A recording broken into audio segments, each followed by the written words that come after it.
Maybe logic was invented by John von Neumann in 1933. Von Neumann is the unappreciated genius of modern science. Scientists appreciate him, but the general public, I don't think, has ever heard of him. He wrote one of the best books on quantum mechanics.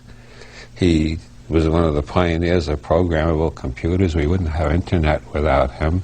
Anyway, maybe logic, one of his major inventions, instead of dividing everything into true and false like Aristotle, which only applies in the abstract. Aristotelian logic only applies if you ignore the sensory, sensual, space-time continuum in which we live. If you take into context we live in a real universe, which we're touching things, bumping into things, kissing things, loving things, hating things, throwing rocks at things, and so on, you realize that most of our perceptions are in the maybe mode. They're not yes or no, they're not true or false, they're just maybes.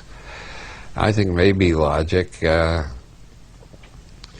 is probably the greatest invention of the 20th century, although of course von Neumann had a lot of competition. Koszybski offered an infinite valued logic in which between yes and no we've got an infinite series of maybes.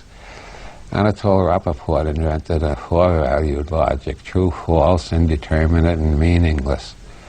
Indeterminate is something which in principle we might be able to test someday, but right now we can't. We don't have the technology to test it.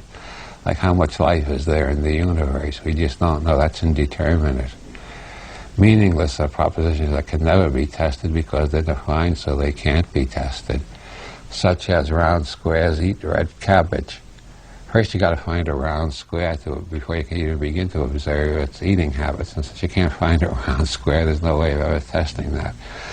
Another one is the Catholic doctrine that after a priest pronounces the right formula over a piece of bread, it becomes the body of a Jew who died 2,000 years ago. And since cannibalism is good for you, you should eat the body of the dead Jew and it'll make you feel good.